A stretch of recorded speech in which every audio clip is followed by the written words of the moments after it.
Hi, big hi to all the Telugu people in the US, and I am excited for the release of Vyuham, and a week after that Shapadam.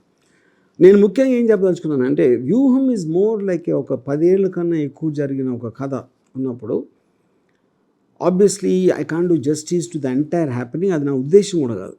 ఈ రెండు సినిమాల ముఖ్య ఉద్దేశం ఏంటంటే ముగ్గురు క్యారెక్టర్ల గురించి వాళ్ళని నేను అబ్జర్వ్ చేసి వాళ్ళ గురించి స్టడీ చేసి రీసెర్చ్ చేసిన దాంట్లోంచి చేసిన ఒక కథ. సో ఈ ముగ్గురు అర్థం అవ్వటానికి నా మెయిన్ ఆబ్జెక్టివ్.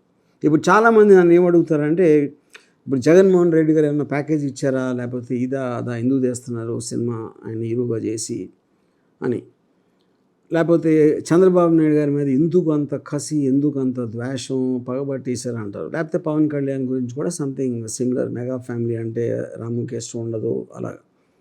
ఇక్కడ నేను క్లారిఫై చేసేది ఏంటంటే పాయింట్ 1, అసలు ప్యాకేజ్ అంటే ఎప్పుడు ఎవరన్నా ఒకళ్ళు తీసి ఎందుకు చేస్తారు, మనకి ఇష్టం లేనిది మనకు నచ్చనిది అబద్ధం చెప్పడానికి డబ్బులు తీసుకుంటారు. నేను డైరెక్ట్గా చెప్తున్నా ఇది ప్రో జగన్ సినిమా అని నేను చెప్తున్నా. ఇక దాంట్లో అది ఎలా వచ్చిందో నాకు తెలియదు. ఇది ఒక పాయింట్. రెండోది, చంద్రబాబు నాయుడు గారి నా లైఫ్లో ఎప్పుడు కలవలేదు, ఆయనతో మాట్లాడలేదు, ఇంటరాక్ట్ అవ్వలేదు, ఏ విధమైన టచ్ లేదు నాకు. అలాంటప్పుడు ఆయన మీద నాకు ద్వేషం, పగ ఎందుకు ఉంటాయి, ఎలా పాసిబుల్ అది? Pawan Kalyan, I like him as a person, I use to interact a lot with him. Janasena పెట్టినప్పుడు కూడా నాకు ఆయన చాలా నచ్చారు. సో ఈ basic allegation. Now I tell you little clearly why I made the film. ఇప్పుడు జగన్ గారిని నా లైఫ్లో ఎప్పుడు నేను రిజిస్టర్ కూడా చేయలేదు. ఏది వైఎస్ఆర్ గారు బతుకున్నప్పుడు. ఈ వైఎస్ఆర్ గారు కూడా నాకు అంత ఐడియా లేదు. ఫస్ట్ టైం నేను రిజిస్టర్ చేసింది ఒక వైఎస్ఆర్ గారు పోయిన తర్వాత ఓదార్పు యాత్ర అప్పుడు చేశాను. ఓదార్పు యాత్ర అనేది ఒక యూనిక్ థింగ్. అంతవరకు ప్రపంచంలో అలా జరగలేదు. ఒక మహానాయకుడు పోయి అభిమానులు అందరూ ఏడుస్తూ ఉంటే వెళ్ళి ఓదార్చడం అనేది. అక్కడ ఆయన బాడీ లాంగ్వేజు, ఆ ప్రజలు రిసీవ్ చేసుకునే విధానం, అది నాకు చాలా స్ట్రైకింగ్గా అనిపించింది, both as a personal and as a film maker. దాని తర్వాత when I studied, I thought it was extraordinary growth. అక్కడి నుంచి కాంగ్రెస్ పార్టీ అంత పెద్ద ఆర్గనైజేషన్ని రిబెల్ చేసి, దాని నుంచి ఓదార్పు యాత్ర చేసి, దాని తర్వాత వైసీపీ పార్టీ పెట్టి, దాని తర్వాత జైలుకి వెళ్ళి అది చేసి, మొత్తం ఒక యోధుడిలాగా ఆల్మోస్ట్ ఫాదర్ పోయిన, అంత పెద్ద ఫాదర్ పోయిన ఎక్స్పీరియన్స్ ఏం చేస్తాడు అనుకుని ఒక యాషెస్లోంచి రైజ్ అయిన ఒక మహా కాంకరర్ లాగా అనిపించాడు. అక్కడ దాన్ని నేను స్టడీ చేసి నేను తీసిన క్యారెక్టర్ అది. నాకు అర్థమైన మొత్తం నిజం అది. ఇది సిబిఎన్ని నేను ఎప్పుడు రిజిస్టర్ చేశాను, first time I registered him at viceroy hotel. Viceroy హోటల్లో ఎన్టీఆర్ గారికి చేసినప్పుడు నాకు ఫస్ట్ రిజిస్టర్ అయ్యారు. సో అది ఒక ఎన్టీఆర్ లాంటి మనిషి, ఎన్టీఆర్ మలాన తెలుగుదేశం పార్టీ ఉంది. ఎన్టీఆర్ లేకపోతే తెలుగుదేశం పార్టీ లేదు. చంద్రబాబు నాయుడు పెళ్లి చేసుకోకపోతే ఎన్టీఆర్ గారు కూతుని చంద్రబాబు నాయుడు తెలియటానికి ఆస్కారం లేదు. So Chandrababu's existence is because of NTR, కానీ NTR existence is not because of Chandrababu Naidu. So there is a fundamental difference there.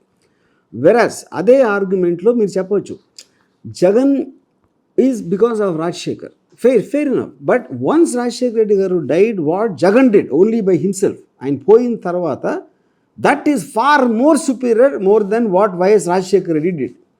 ఇది ఒక పాయింట్. అందుకని నేను తీసిన సినిమా.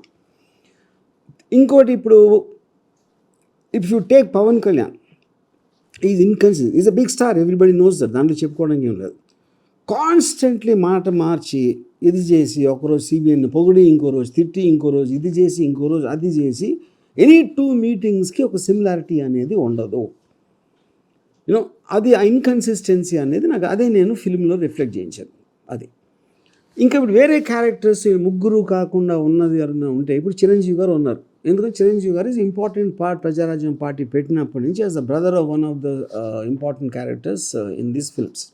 యూనో షర్మిల గారు ఉన్నా కూడా లేరు ఏది సినిమాలు. ఎందుకంటే ఆవిడ ఉన్నారు ఉండటానికి, లేరని ఎందుకన్నా అంటే నా ఉద్దేశంలో షర్మిల గారి కాంట్రిబ్యూషన్ 0 జగన్ లైఫ్లో. ఎందుకంటే ఇందాక ఇప్పుడు నేను చెప్పిన దాంట్లో, షర్మిల గారు జగన్ గారు జైల్లో ఉన్నప్పుడు జగన్ గారికి యాక్సెస్ లేదు కాబట్టి వీళ్ళు ఆయన మెసేజ్ క్యారీ చేయడానికి మీటింగులు పెడితే దానికి జనాలు వచ్చారు. ఎందుకు వచ్చారు జనాలు?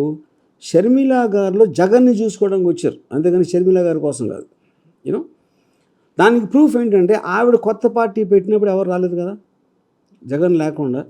సో జగన్ లేకుండా షర్మిల గారికి మనుగడ లేదు, షర్మిల లేకపోయినా జగన్ సేమ్ అలాగే ఉంటారు అనేది నా నమ్మకం. That is what I reflected. So these are a few more characters. ఇప్పుడు భారతి గారు coming to her, I felt ఆవిడ ఉన్న పబ్లిక్ స్పీచెస్లో దాంట్లో ఉన్న ఒక ఎక్స్ట్రాడినరీ డిగ్నిటీ అది ఏదైతే ఉందో, నేను అది Sakshi garu she used to run. So ఒక and she always very stoic and strong. ఏ ఫోటోలో చూసినా ఎక్కడో, but obviously I know that he will trust her the most అనే దాంట్లో నేను ఇంటరాక్ట్ అయినప్పుడు కూడా నాకు అనిపించింది అది. సో ఈ సినిమా మొత్తం నేను నిజంగా నమ్మిన నిజాలు ఉన్నాయి దీంట్లో. ఆ నిజం మీరు నమ్ముతారా అనేది మీ ఇండివిజువల్స్కి ఉన్న ఒక ఒపీనియన్ అవ్వచ్చు, లేకపోతే మీకు ఆల్రెడీ దీని మీద ఒక సెట్ ఒపీనియన్నో, లేకపోతే ఎవరో చెప్పటం, వినటం, చదవటం ఏదో ఉండొచ్చు. అది మీరు మెజర్ చేసుకుని you have to take a call on how much you can believe in this film. Thank you.